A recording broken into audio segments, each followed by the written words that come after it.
Hi, everyone. I'll be speaking about local proofs approaching the witness length. This is a joint work with Noga Ron-Zewi. So this talk is generally going to be on the topic of PCPs, or probabilistically checkable proofs. So as you probably all know, a PCP is a way to write down a very long proof, such as the one on this blackboard, in such a way that you can verify the correctness of the proof by just reading a very small number of bits from the proof, so just a few points on the blackboard. And more technically, what we have is this verifier who is curious to know whether a statement of the form "does X belong to language L" is true. And so our verifier gets as input X. It also gets oracle access to this proof string pi, which we're going to call the PCP proof string. It reads a few of the bits and decides whether to accept or reject. And we have the standard notions of completeness and soundness. Completeness says that if X is in the language, then there exists a PCP proof that makes the verifier accept, let's say with probability 1. Whereas if X is not in the language, then no matter what PCP proof you write down, the verifier is going to reject with probability, reject probability at least half, or accept the probability at most half. Some of the key parameters that we're going to focus on in PCPs are the number of queries, the number of bits that our verifier is going to read from the proof, and the proof length, okay, which is going to be a real focus of this talk. So PCPs are not just an amazing notion, we actually also know how to construct them, which is really pretty amazing. And this was a combination of a line of work that got to this beautiful PCP theorem proven by Aurora et al. Back in the early 90s, and has made much progress since then. And what this theorem basically tells us is that there's a way to take any classical proof, any NP proof, and encode it into a PCP proof with just a polynomial overhead, so that this new proof can be verified with just a constant number of queries. It's a really amazing result. And it's really been transformative on, I would say, on computer science, certainly on theoretical computer science, in various ways. So for one thing, just in terms of complexity theory, it's kind of given rise or really invigorated the entire field of hardness of approximation, which now most results in hardness of approximation rely on PCPs. It has a very important application to circuit lower bounds, to think like Karp-Lipton style collapse theorems and so forth. So very influential in complexity theory. It's also been very important in cryptography, where it's been used to build things like succinct argument systems or zero knowledge proofs. And not only, these applications in cryptography have been very important in theory, but in recent years, they've also become very important also in practice, where we have startup companies who are actually building PCPs or variants of PCPs that we'll discuss throughout this talk, that are being actually deployed, especially within the realm of cryptocurrency, but not just there. So this thing that was very beautiful theory 20 or 30 years ago is now actually becoming implemented and deployed. Okay, so this talk, as I said, is going to be, we're really going to focus about the length of PCPs. We're aiming for these short PCPs. We have here kind of a central open question, which is the following.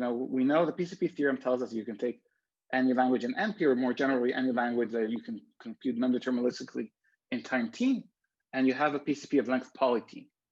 And the question is, how far can you reduce this polynomial? And can you get to something that only has, say, a constant overhead? Okay, something that's linear in the original non-deterministic verification time. So this is a very important open question. I should say that this question is actually very, very much dependent on the Turing machine model, right? Because when switching between different computational models, you usually have at the very least some logarithmic overhead. So if you're insisting really on this order t proof length, then it's very, very much dependent on a Turing machine model. And there are reasons why maybe that is not the ideal model to look at. So really what the community is focused on is the not just question, but about circuits. So really you can think of circuit SAT or CSAT and ask, does circuit SAT have a PCP with a constant number of queries whose length is linear in the size of the circuit? And this question is something that is very much open. And I think it's a really natural question to ask, what is the minimal overhead that you need in terms of the proof length? I should say that the result for circuit SAT would also give you a pretty short PCP, so just quasi-linear with a single log, also for Turing machines. But so again, I want to say that this is a really natural question. But beyond that, let me point out two other motivations. So one goes back to this construction of very succinct argument systems. So ideas due to Kilian and Mikhaly from a while ago. And there actually, the proof length is not the most important parameter, but what is important is that the proof length naturally is a lower bound on the prover's running time, because after all, the prover there needs to materialize the PCP. And therefore, by shortening the PCP, we could also hope to improve the prover running time, and that is the major bottleneck in these succinct argument systems, especially in concrete implementations. So this is really important there. Second motivation that I want to mention is to fine-grained hardness of approximation. So when we talk about fine-grained complexity, the length of the PCP and the constant and the number of logs are really important. So getting this kind of optimal PCP could have very important applications there as well. So what is known about this problem? So we're actually amazingly close to resolving this problem, but so on one hand, we're amazingly close. On the other hand, we've been amazingly close for the past 15 years. So combining the works of Ben-Sasson Sudan with the gap amplification technique of Dinor, you can get a constant Fourier PCP, say for circuit stat, with quasi-linear proof length. So very close up to the quasi where we'd like to be. So we're pretty close. We want to get rid of this some of this polylog factors. And if you do insist on a linear proof length, for a while we basically knew nothing. But then more recently, work by Ben-Sasson et al. Constructed a PCP that has linear proof length, but the query complexity is very far from where we'd like it to be. So they achieve highly non-trivial query complexity, something like n to the epsilon, but the proof length depends on epsilon, even depends exponentially, if I recall correctly. So really both the number of queries are going to be quite large, and also the constant in front of the proof length is quite large as well. Okay. So, we're not going to solve the problem of short PCPs today. What instead we're going to do is look at a relaxation of the notion of PCPs, something called an interactive oracle proof, which I'm going to define. It's a relaxation introduced in two independent works, one by Ben-Sasson, Kies, and Spooner, and the other in a joint work together with Omar Reingold and Guy Rothblum. So the idea here is to take some relaxation of the notion of a PCP, a natural relaxation that I'm going to define. And within that model, we're going to see that we can make things a little bit shorter. Okay, so what is an interactive oracle proof or an IOP? And I should say that in this work with Omar and Guy, we call this a probabilistically checkable interactive proof, but it seems the community is kind of settled on IOP, so we're going to stick with that. So you should think of it as sort of a hybrid between a public coin interactive proof and a PCP. So like in an interactive proof, we're going to have a verifier and a prover. The verifier tries to check whether this input X belongs to L. But now the prover, rather than sending messages as it does in an interactive proof, is going to send oracles, or you can think of it as just like very long messages or PCPs. So the prover here sends a very long message, kind of a PCP message. The verifier, as in a public coin interactive proof, just tosses some coins, send them to the prover. Another prover can again send a new PCP. The verifier tosses more coins, prover sends another PCP, and so forth. Okay. At the end of the interaction, the verifier is allowed to read, say, a few bits from each one of the messages that the prover sent. Okay, so this is the IOP model. Clearly, a one-round IOP would just correspond to a PCP. An IOP in which the verifier reads everything would correspond to an interactive proof. So it generalizes both. And you might ask, this seems like a very weird model. How on earth would a prover send, these incredibly long messages and without us charging the verifier for getting the messages? And really, the motivation for this model is that you can do all kinds of interesting things with it. So one thing that we did in this work with Guy and Omar that I mentioned is use this model as an abstraction towards a construction of something that's called a double efficient interactive proof that we showed in that paper. The second usage of IOPs, and which is becoming more and more popular in the literature, shown in this work of Benson, Chiesa, and Spooner, is using IOPs to construct succinct arguments, very much in the same way in which PCPs were used by Killian about 30 years ago to construct succinct arguments. So really you can place the PCP with any IOP and it still more or less works, modulo the fact that it's going to take a few more messages. And these messages themselves can be reduced by relying on things like the Fiat-Shamir heuristic, but let's not get into that. So the point really is that you can replace PCPs with IOPs in the construction of succinct arguments and enjoy the benefits of IOPs. Okay, so what do we know about IOPs and short IOPs? So when talking about the length of an IOP or an IOP being short or long, what I'm actually measuring is the amount of communication, specifically the communication from the prover to the verified. Those are the long messages. And it turns out that by introducing this relaxation of allowing back and forth interaction, we can do better than what we know for PCPs. So in work by Benson et al., they actually constructed from, I guess 3 years ago, they constructed an IOP, a constant query IOP. So constant number of rounds. From each round, the verified just reads a constant number of bits. And the total length of the interaction is linear in the circuit size. Okay, so seems to more or less have resolved the question for IOPs. But something that is really the focus of our work is looking at the particular constant in front of the communication in the IOP, and digging a bit deeper into their paper. The constant there is not ideal. It's something like at least we computed it to be at least 650. So quite a significant overhead in terms of a big constant. And we were wondering whether one can do better. And our main result is a positive answer to that. In fact, you can do something which is more or less optimal. So what we show is that for any small constant epsilon that you'd like, say epsilon is 0.001, we give an IOP with a constant number of queries and with proof length, which is only 1 plus epsilon times n. Okay, so the additive is really, so the overhead is really just additive in terms of the naive NP witness per circuit set. Okay, the naive witness being the assignment to all gates of the circuit. We'll talk about that less naive witnesses in a second.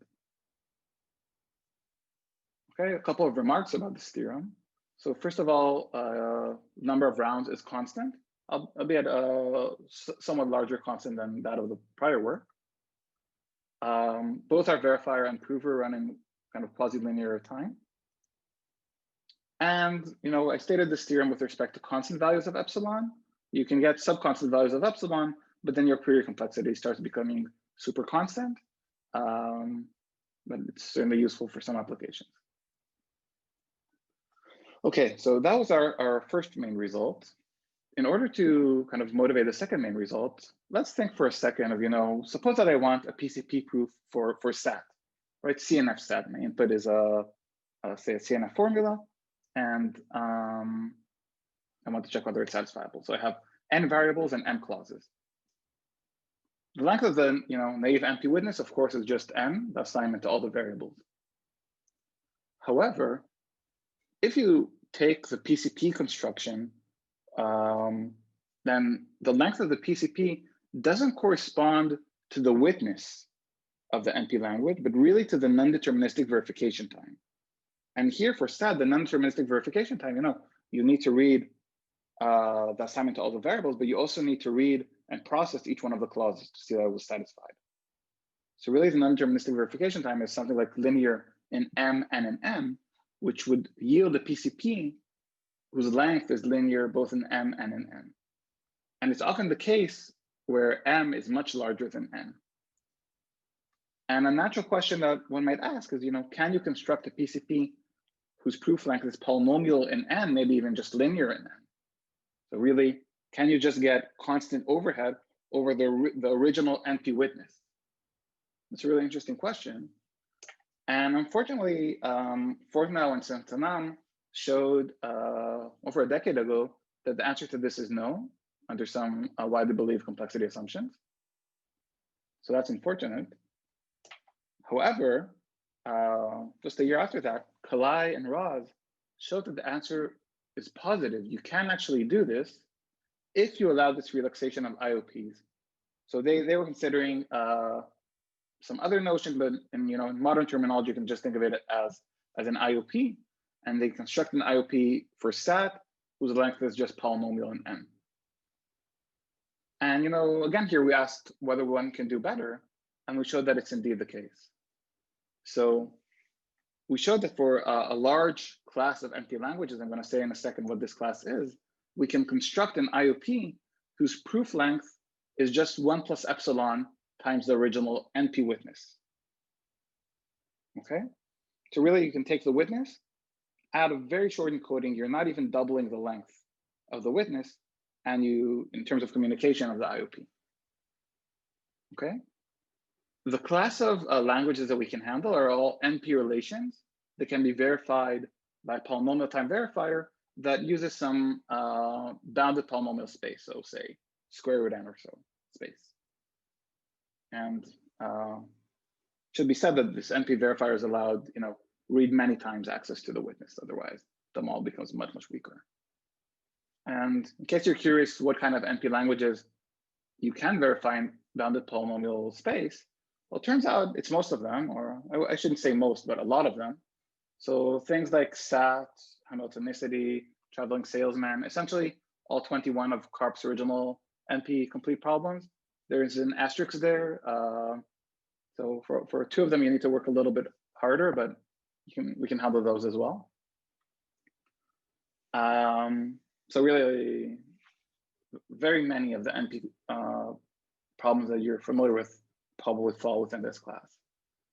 I should also say that the communication here is optimal or close to optimal, assuming the randomized strong exponential time hypothesis.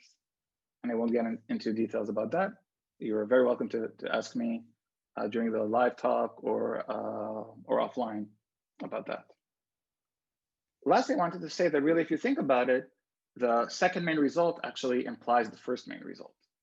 The reason being that circuit SAT has, as I said before, if you look at the naive NP relation for circuit SAT in which you put, arising from the Cook-Levin theorem, you put in the values of all the gates, that can be verified by a logarithmic space machine. Okay, so how do we do this? Well, let's start off with the warm-up. Let's just think about 3-SAT for a second. Okay, it's certainly something you can verify in bounded polynomial space.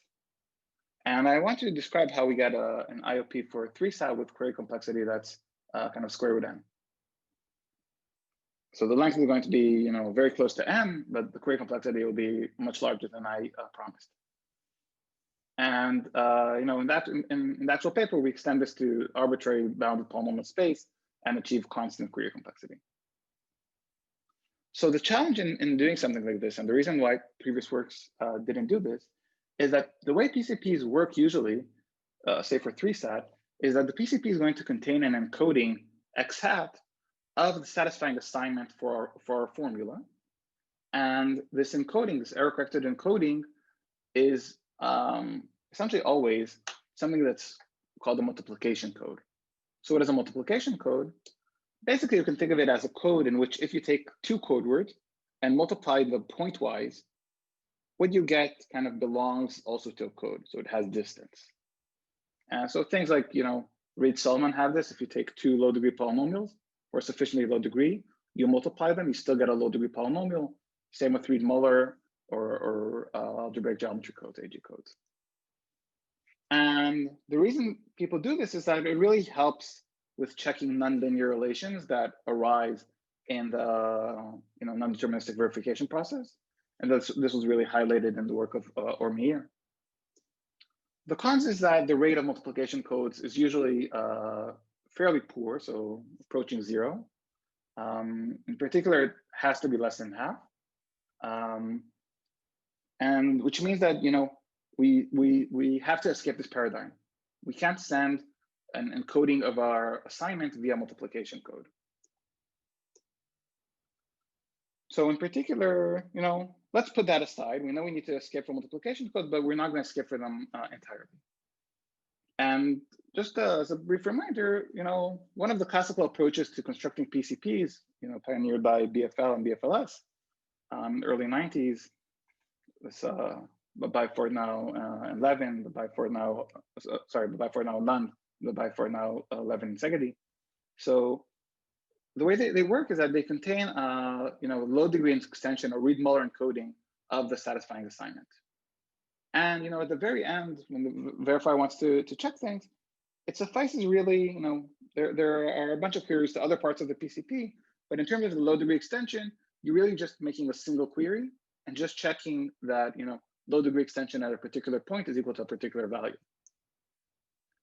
The key problem, we can no longer afford to send this low degree extension. And the key idea in our work is that rather than sending x hat in the clear, we're going to send some other encoding, C of x, via some other code that is not a multiplication code. And we're going to choose our code very carefully so that it allows, via access to C of x, you can compute x hat at a position I via further interaction. Okay, so what we would like is to find a code C that, first of all, is high rate. Its rate is approaching 1, the rate being the message length divided by the length of code words, or also called the block length. We would like for this code to be locally testable and correctable so that once it's sent over, the verifier can check that it's indeed close to a code word and effectively treat it as though it were a code word. And we would like that, given Oracle access to this code word, there's some short IOP that lets one compute x hat at position I. The way we achieve this is by relying on the notion of tensor codes. So what is a tensor code? It's a way of taking, take any linear code that you like, mapping k bits to n bits. You can take that such a code and take its tensor, meaning, if you're given a k by k matrix, you can now encode it by first encoding each one of the rows, and then encoding again each one of the columns, including the new columns that you've generated. And you may wonder why I first did the rows and then the column, but it turns out, if you think about it a little bit, you see that it doesn't matter. You got the exact same thing.